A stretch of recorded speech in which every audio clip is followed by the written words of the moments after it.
human history, there have been many stories told, from war and famine to love and romance. And sometimes, stories that leave you feeling a little uncomfortable. That's why in today's video, guys, I have a story brought to you by UntrainedExport that might feel a little uncomfortable to some.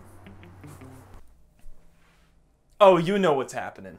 That's right, your boy has another sponsor here today that might actually sound a little familiar. I mean, who hasn't heard of the fantastic app called Amino? A free app filled with thousands of communities all relating to your interests at the edge of your fingertips. Are you a gamer that loves talking about the latest released games? Bam! Are you a movie lover perhaps? Wazow! You weeb bro? That's right, we got you covered too. Not only is Amino a great place to surround yourself with your interests, it's also a place to make friends! I know, right? Crazy stuff. Not to mention, they have these awesome live chat rooms where you can just pop in any community and just start talking, making friends, making conversations. It's awesome, and it's all only on Amino. It's only there. It's only on this. Wait, what's that? Does your boy have a community on Amino? What? Who do you think I am? Of course I do. Right over on Amino, you can find me, TheFearRaiser. I got a little community, and if you want to join it, guys, feel free to jump in. I actually just put up a poll over on the community as well that will help me decide what my next video is gonna be about. So if you guys want to download Amino, make an account, hop over there, and choose one of the polls to help me figure out what I'm gonna upload next video, be sure to do so. You're making a difference.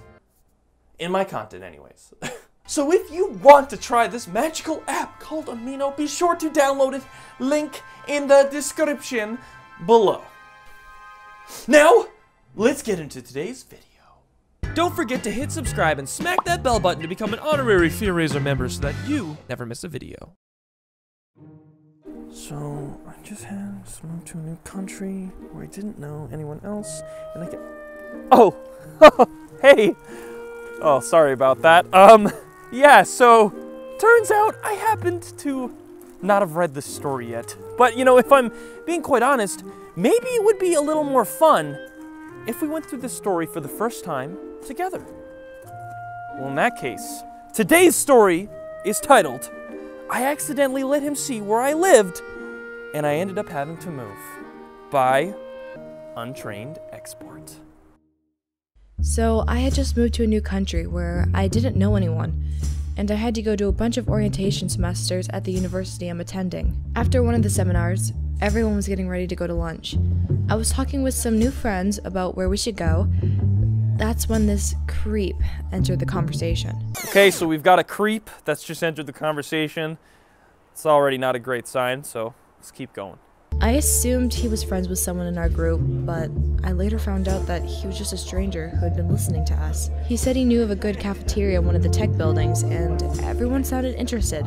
Sadly, there were hundreds of students around that point, and I guess I missed the fact that my friends weren't actually coming. I didn't realize that it was going to be just me and the creep until we were already outside and walking over.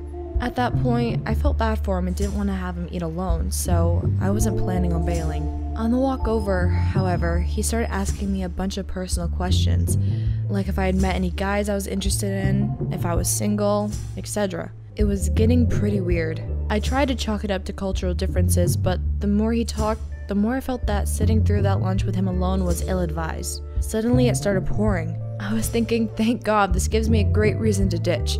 Since we were closer to my apartment than the cafeteria at this point, I told him I was just gonna eat at home. See, from what I'm already getting from this story, you've got the classic tale of just that really creepy guy that doesn't get social boundaries, you know, or doesn't pick up on when somebody's uncomfortable from what they're doing. And yeah, I'm already cringing a little bit, I'm not gonna lie. But I'd be lying if I said I haven't seen this happen in my own school before, my own university. I've heard plenty of stories, and I already feel terrible for you, but I'm gonna keep reading this story and just see how deep this goes. I tried walking home, but he wouldn't leave me alone. I didn't want to be rude and tell him to go away, so he kept following me. When I got home, he said that he would wait outside for me to change into my rain clothes so we could go to lunch. He still wouldn't take no for an answer when I told him I just wanted to stay in. At this point, he was outside in the rain waiting for me, and I felt bad. So I changed and went outside to go to lunch with him. No, UntrainedExport, no! This was your chance! You were home! You were home free! And you went outside and let your emotions get the better of you! I'm just kidding, I probably would have done the same. I mean, you didn't know. You didn't know this person was creepy. Well, creepier, I'm sure. But allow me to continue. At lunch, the weird questions continued. It felt almost like an interrogation about my sex life. I tried to be polite, but I wasn't really answering or engaging with him. At this point, I should add that I'm 21 and look way younger. He was in his mid or late 30s. He told me he felt sorry for the undergrads who didn't know how to get dates with women. It was at that point that I realized he thought we were on a date. I suffered through about 10 minutes of his creepy questions while I ate as quickly as I physically could. I finished before him and got up to leave without him, but he insisted on walking me home, and I didn't really have it in me to stop him. I wish that story ended here. The story doesn't end here? My God! What's going on? In the week that followed, he messaged me constantly on Facebook. I never answered, so he started sending me DMs on my Instagram. Mostly stuff like, good morning, hi, etc. One night, after I ignored around 10 of his messages in a row, he messaged, what are you doing right now? I decided to respond that I was busy with schoolwork. He said he really wanted to hang out with me soon, and basically said that I couldn't possibly be so busy that I wouldn't be able to see him sometime in the next week. I told him sorry, but I was that busy and would not be hanging out with him. After that, I started seeing him in front of my building every day. He would be standing there, by my front door, whenever I got home from classes. I learned to walk quickly, so by that time he saw me and started trying to talk to me, I would already be inside and protected by the people at the building's front desk. I had already been trying to find a more permanent apartment, but it became much more urgent as I legitimately feared about being ambushed by him, since he seemed to be waiting by my building at all hours. I finally found a great new apartment and started moving my stuff in. It's on the front corner of the first floor, but I thought he wouldn't be able to find me, so I wasn't too worried. However, in the first week after I moved in, someone buzzed my apartment from outside twice. Both times, it was past midnight, and it wasn't any of my friends. I still don't know if it was him, but I'm installing extra locks on my door. Wow. UntrainedExport. I gotta say, that was a crazy, freaky, creepy story, but a great one to say the least. I'm glad you're safe, and you moved, and you're in a new spot. By the way, cameraman, watch out for the pigeon poo, all right? We're keeping things clean here, like this content, all right? I'm glad you're okay.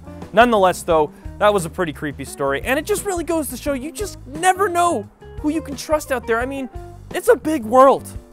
It's a big world where some even believe it's flat still. Well, either way, guys, thank you so much for taking the time to watch this video today. I want to thank UntrainedExport for lending their story, and I also want to shout out Kiki for animating this video for the first time. So, yeah, there's the shoutouts, there's the credits. I credit, okay? All right? Okay? Okay? You heard the man himself. I credit, don't I, Mark? Yes, sir. And Mark, credit to Mark, the cameraman. Credit to Robin, my editor. You know, while I'm at it, Cooley, Mal, my mom and dad. But guys, I hope you did enjoy. Seriously, this is this new series I'm trying where I find a story online and we react to it live. If you guys want to see more, be sure to let me know in the comments below. And if you've got a fantastic story, be sure to submit it over on the Razorverse. It's got to be a big story, though. It can't be a paragraph. It's gotta be pretty lengthy. But you know, what is it, cameraman? My cameraman has something to say. Make it juicy. Make it juicy. All right, you heard the man himself. Make that story juicy, and who knows, it might end up on a video. All right, guys, that's it. Thanks again for watching, and we'll see you in the next video. Any last words, Mark? No. There's pigeons above us, and I've been dodging poo this entire recording, and I didn't get a speck of it once. Hello, pigeons. If that isn't a reason to subscribe, then I don't know what is. It's the things we do to make a good video for you guys. Isn't that right, Jordan? It is. Thanks for watching.